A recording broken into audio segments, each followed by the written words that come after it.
Hey, I'm Rick. I'm the lead pastor here at Autumn Ridge Church, and I want to thank you for tuning in to our YouTube channel and participating in our most recent message series, The Great Divide. In this message series, we're trying to tackle some of the big questions that both believers and non-believers are asking. And there's a tremendous resource that we've been using, and we want to make sure that you're aware of it as well.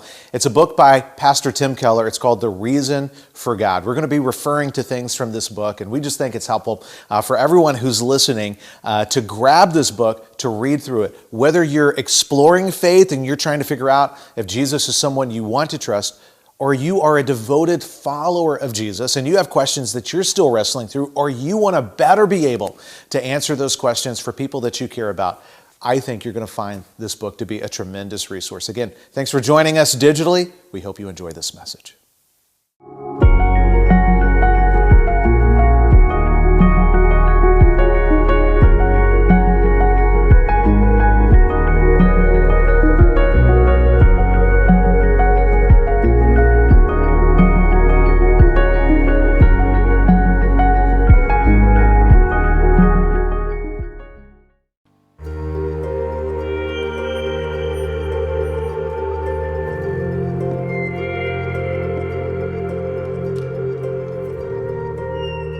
So when I say I think religion poisons everything, I mean to say it infects us in our most basic integrity. It says we can't be moral without Big Brother, without a totalitarian permission. It means we can't be good to one another without this. We must be afraid. We must also be forced to love someone who we fear.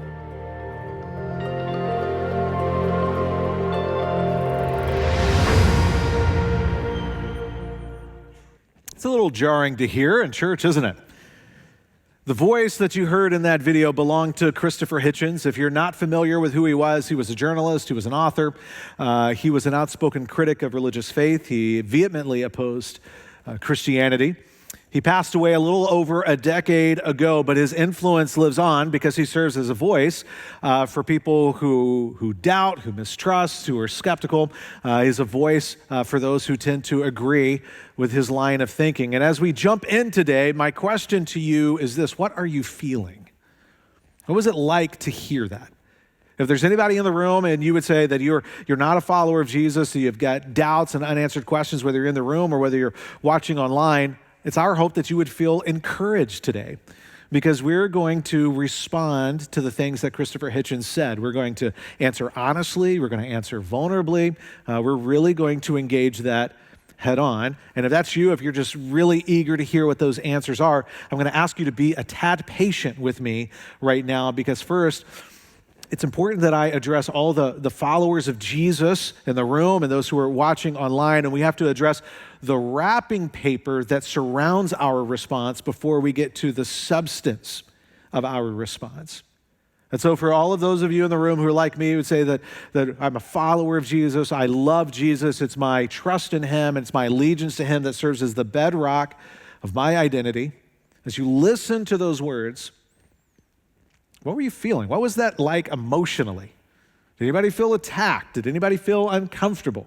Was your emotional response something closer to feeling maybe a little bit of resentful or closer to compassion? I want you to think about that and just be kind of introspective right now as I read what has served as our theme verse throughout this series, 1 Peter 3:15. But in your hearts, revere Christ as Lord.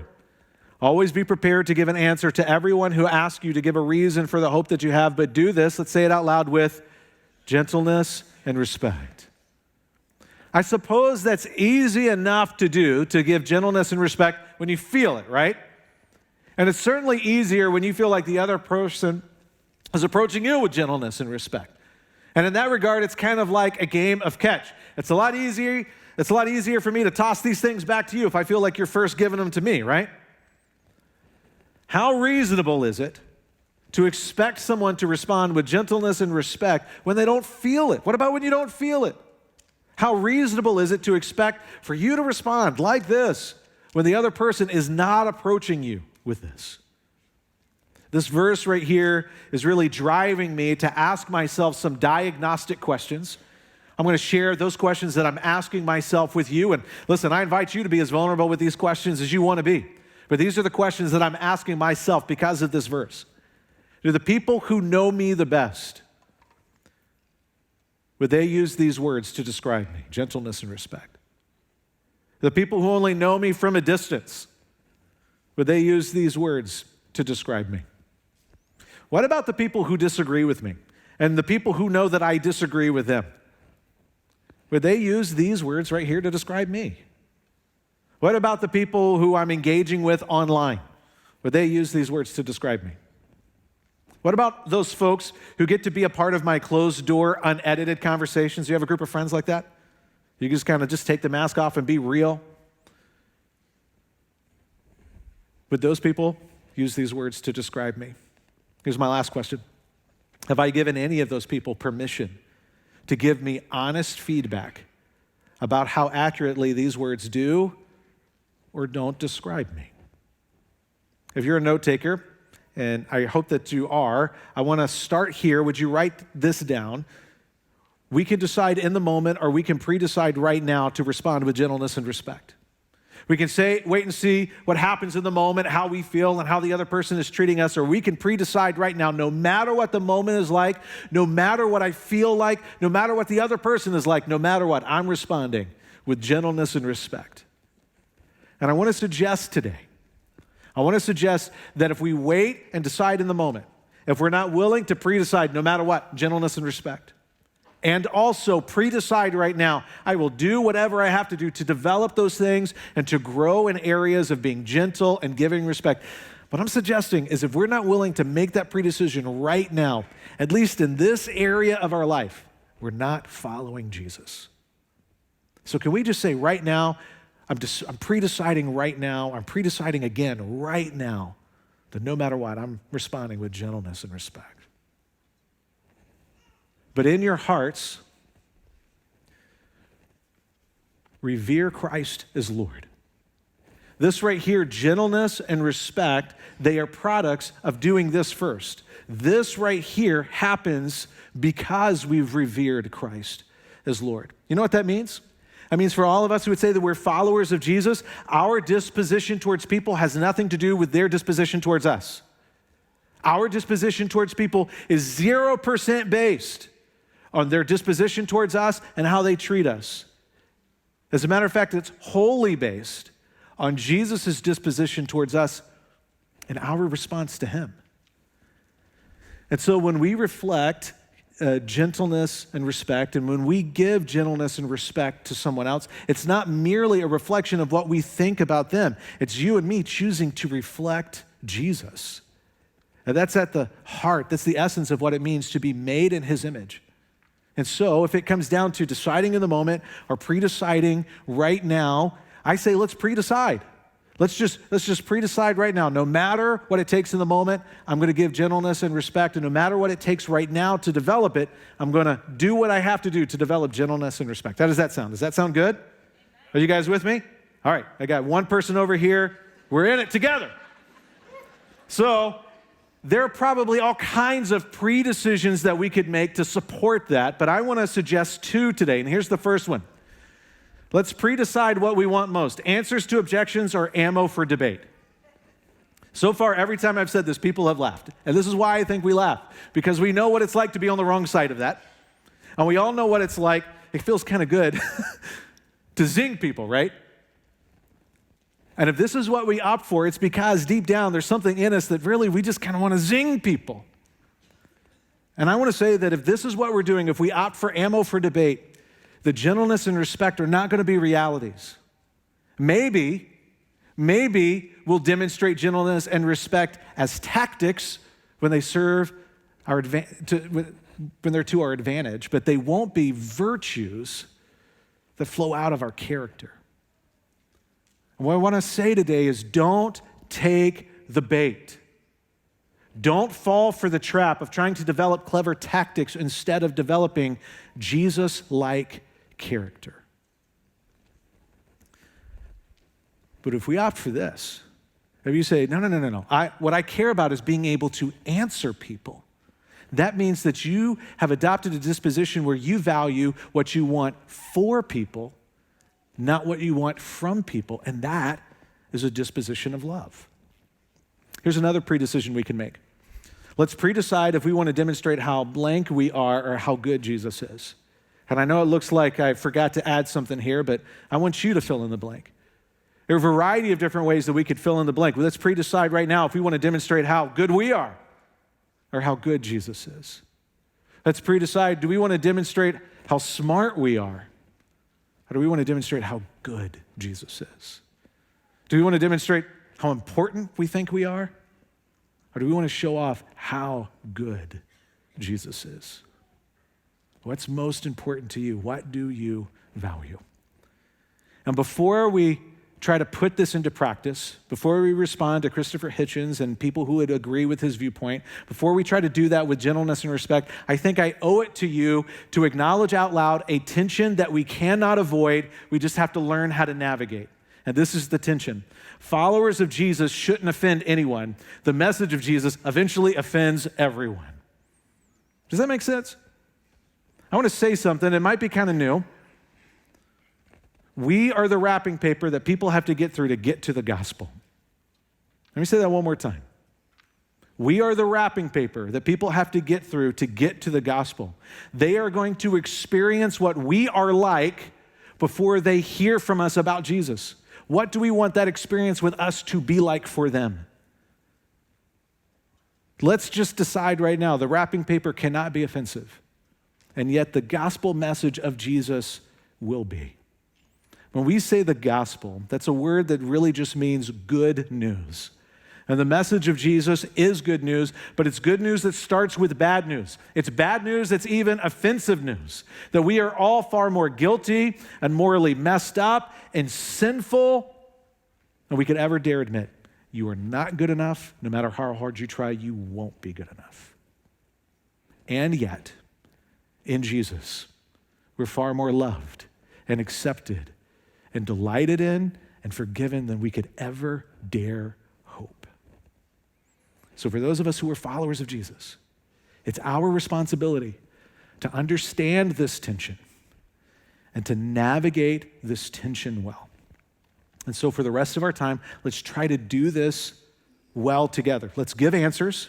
Let's respond to Christopher Hitchens, or Hitch as he's sometimes affectionately referred to. And let's see if we can do it with gentleness and respect. And for those of us in the room and those who are watching online who are followers of Jesus, I believe this will be appropriately challenging and encouraging. For those of us who are in the room who would say that you're not a follower of Jesus, you're online, you're not following Jesus, hopefully the way that we present this will demonstrate gentleness and respect, and yet at one point or another, the message will offend. So if we're ready, let's turn and listen to Christopher Hitchens again, and then we're going to respond to what he has to say. This is Christopher Hitchens.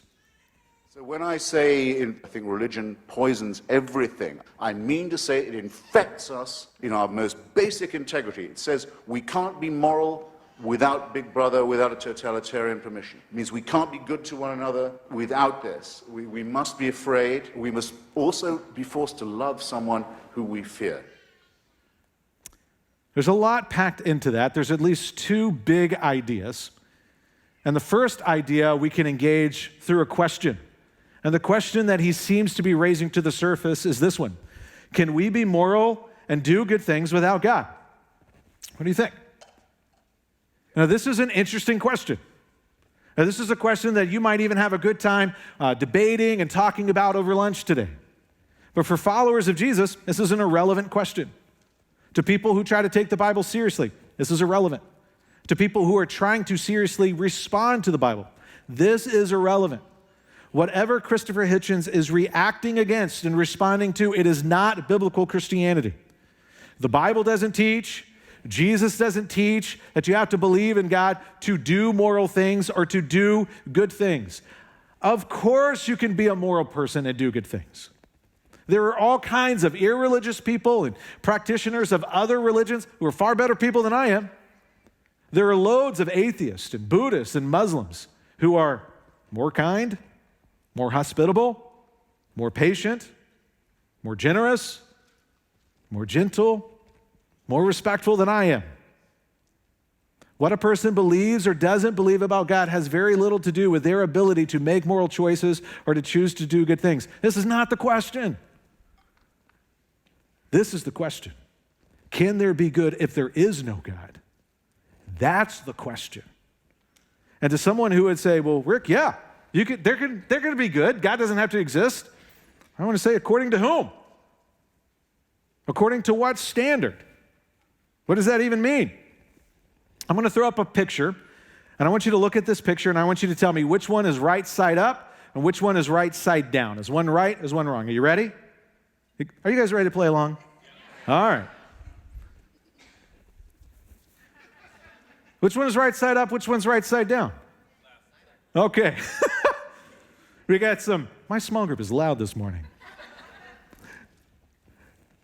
If you're going to say, well, one's right and one's wrong, that's only meaningful if there's a reference point. And that reference point has to be objective. It's not enough just to give somebody's perspective or someone's preference. We need something more substantive than that. Let's try to engage this with a different question. Is Rochester closer in distance to Mordor or to Helm's Deep? But during the winter, it certainly feels like this one. But if you know, if you're a Lord of the Rings fan, you know exactly what we're talking about here. If you don't know what these places are, we probably can't be friends, but still, I'm glad you're here today.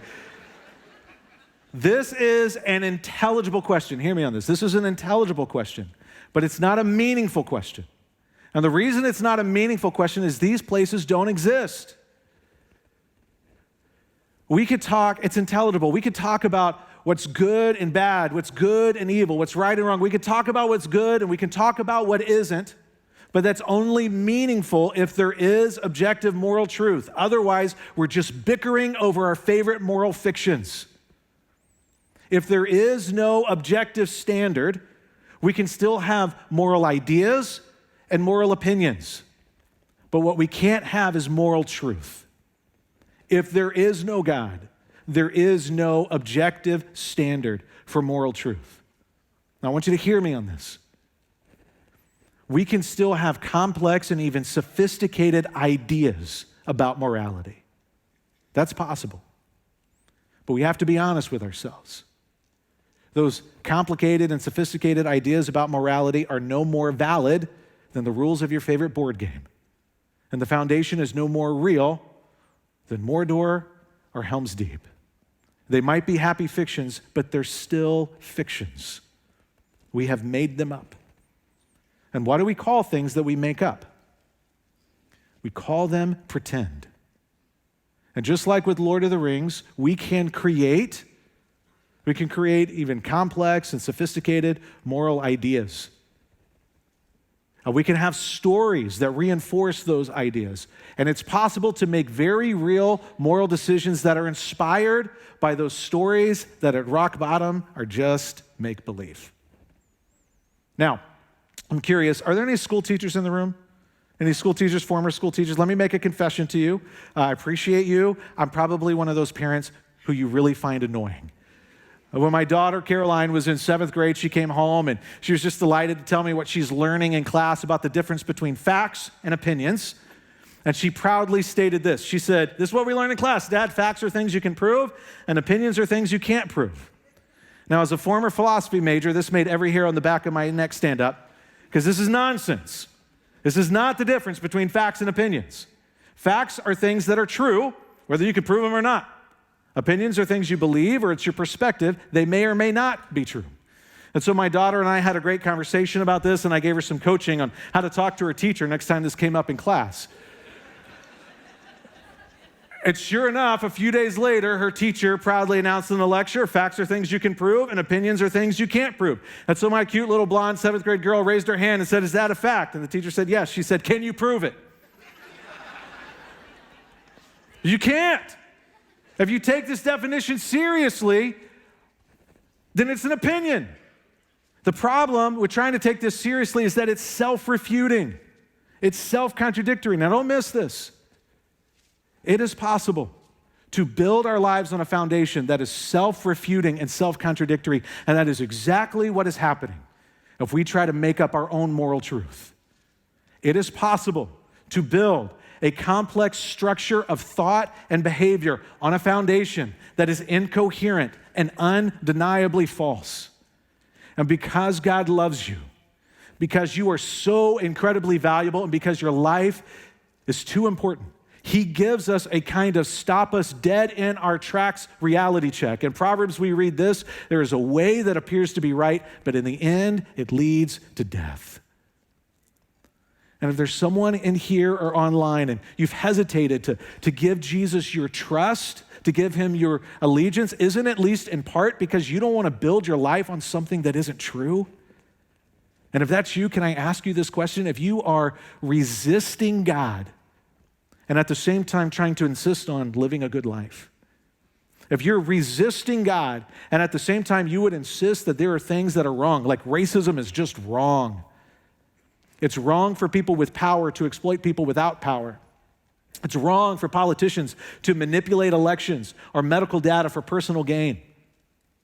If you would insist those things are wrong, but you're also trying to resist God, could you see that you're building your life on something that is self-refuting and self-contradictory? If you are resisting the only foundation, the only standard for objective moral truth, and at the same time trying to insist that people live as though there is moral truth, it's contradictory. It's self-refuting. If we would allow ourselves to read the Bible seriously, even if you don't believe it, even if you're not ready to trust it yet, if you would allow yourself to read it seriously, this is what you will find. It provides the only reasonable explanation for our objective moral experiences. It provides the only reasonable explanation for the reality of objective moral truth. I want to go back to the beginning. Genesis chapter 2 says, "And the Lord God commanded the man, 'You are free. You are free to eat from any tree in the garden, but you must not eat from the tree of the knowledge of good and evil, for when you eat from it, you will certainly die.'" When God first made people, there was only one rule. They were utterly free. They just had one rule. Don't eat from that tree. When I was a kid growing up in church and going to Sunday school in my little church and going to VBS and all of that kind of stuff, I thought this was about God not wanting people to not know the difference between good and evil. But I thought that because I was a kid. But when you understand that the Bible is this complex book, it's written by adults to adults, you understand that the meaning is far richer than that. This command is this command is not about knowing the difference between good and evil. It's about who gets to define good and evil. And when Adam and Eve decided that they were going to eat from the tree of the knowledge of good and evil, that was their declaration to God. We are stepping out from underneath your authority. We're going to be our own moral authority. We are going to define it for ourselves. And up until that point, there was one prerequisite. There was only one requirement: to enjoy the garden, to enjoy life in an unspoiled state, to enjoy a life of thriving and flourishing and the presence of God, the God who loves us and made us in His image. And it was this: happily live underneath and inside of God's authority. And that was expressed just through one command, but happily live underneath and inside of God's authority. And obviously there are people who don't want to do that. Obviously there are people who reject that. They're not ready to trust in that. That's clear. What may not be clear to all of us is, well, what's the deal with the emotional heat behind it? Why is it so intense? Why would a guy like Christopher Hitchens say it in such a kind of a saucy way? And I think it's to us, I think it's to our benefit if we understand, if we can, the emotional intensity and fervor that's behind that rejection. If Christopher Hitchens were here, he would say the kind of thing that we've heard from many other people. And the kind of thing that we would hear from him is a fundamental, deep down assumption that's common in American thought. And it's not just common in our culture. It's a little too common in our churches.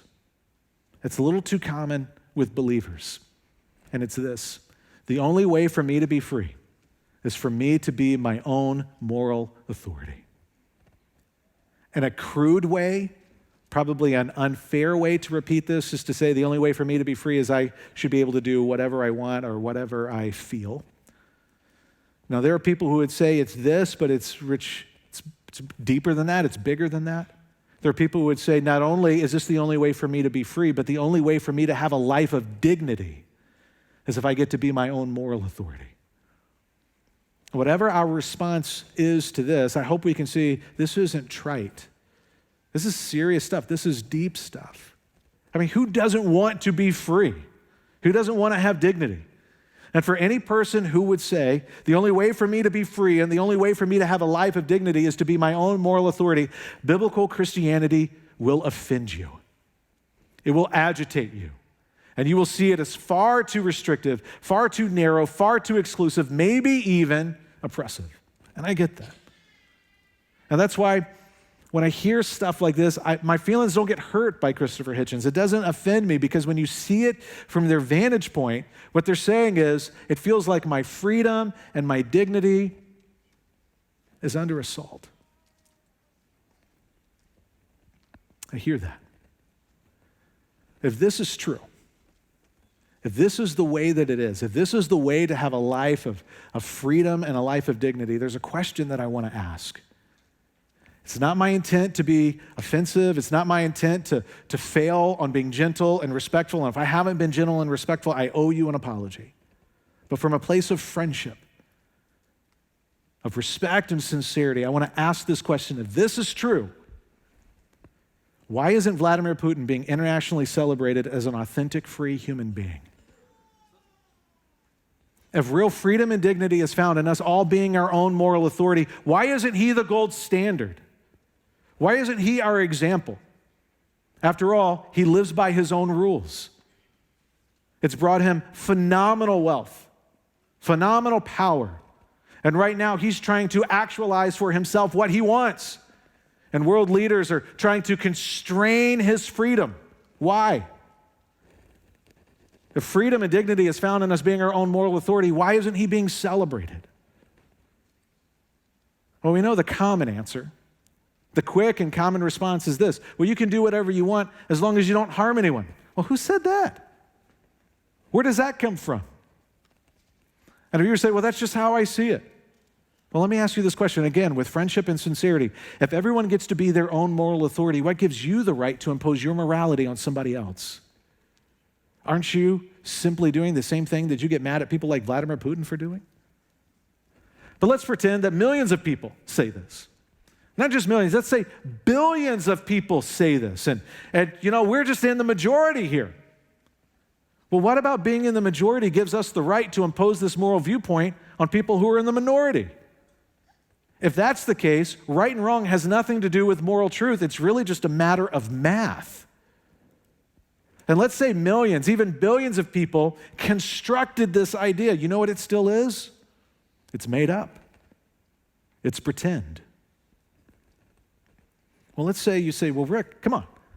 This is just true. We just know this is true. Even if people disagree with it, this is the way that it is. Even if people don't like it, this is true. You got to live by this. Well, who said? Where does that come from? I can tell you where it didn't come from. It doesn't come from nature. It doesn't come from science. It doesn't come from logic or reason. What's the standard?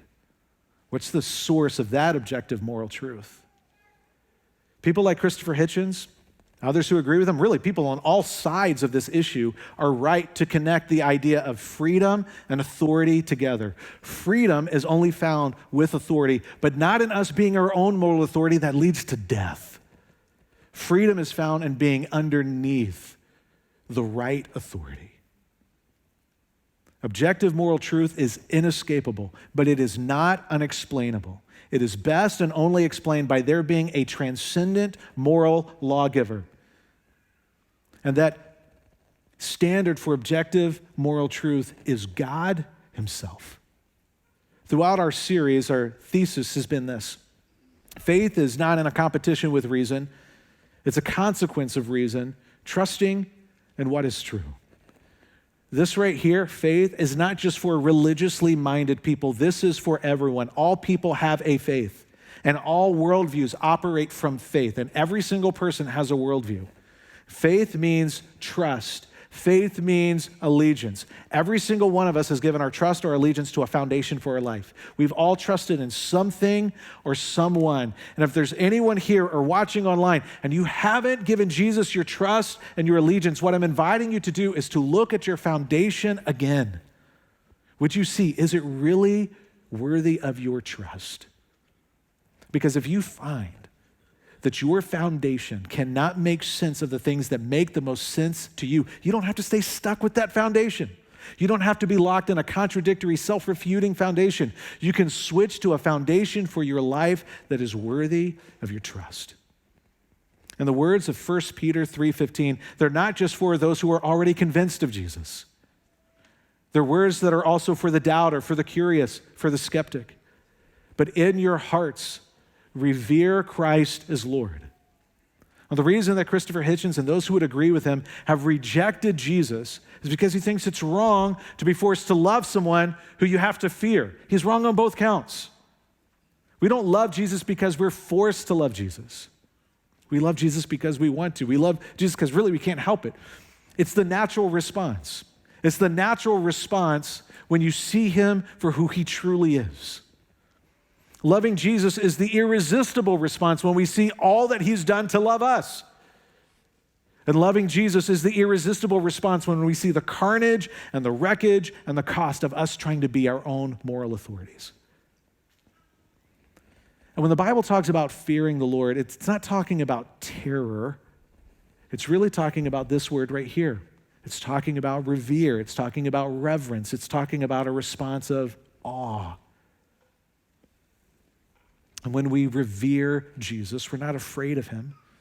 We treasure him. We are in awe of him. We adore him. We worship him. We happily pivot and move ourselves underneath his authority and follow him. Every single one of us have a response to what we're talking about today. Every single one of us have a response to Jesus in the room and online. What I'm asking is, let's respond intentionally. And I want to suggest to you today that there's really only a handful of reasonable responses to Jesus. The only reasonable responses to Jesus are to adore him, abhor him, or explore him. And if you're here and you're saying, Rick, you've given me a lot to think about, or this was kind of new, I need to process this, I need to work through this, I want to invite you to keep asking questions, to keep exploring. Take whatever time that you need. And as you do, we promise to be the kind of church where you can experience real belonging. You are wanted here. You are welcomed here. There are friendships waiting for you here. And we promise to be the kind of church where we are going to give you our very best answers to your most important questions. But if you're someone who's saying, Rick, you know what? I've got to be, the only way for me to be free, the only way for me to have a life of dignity is for me to be my own moral authority. That means you cannot be casual with Jesus because he is not casual about his claim to be the authority over your life and over my life and over all things. He says that he is the way, the truth, and the life. He claims to be the king. And you either revere the king or you rebel against the king, but you can't be casual with someone who claims to be the king of your life. And we're going to end our service with a time of giving everyone a chance to corporately respond with adoration. Over the past few weeks, we've tried to create an intentional opportunity for every one of us to respond intentionally. If you would say, I'm not a follower of Jesus, I've got unanswered questions, we're glad you're here. Or we want to give you an opportunity to talk with a pastor. Or maybe you're saying, I just need somebody to pray with me. We're going to have some pastors waiting over here underneath the cross at the end of the service. We invite you to take advantage of that. If you're saying that, Rick, I could use some belonging, I could use some community and some friendship, we invite you to stop by the Connections desk out in the lobby and meet some folks, and we can help you get to meet people around here and get on a group or get in a team. For anyone who says, I really want to live a life surrendered to Jesus, and I want to demonstrate that by trusting him with my money and giving financially, we invite you to do that. There are all kinds of appropriate ways to respond to him intentionally.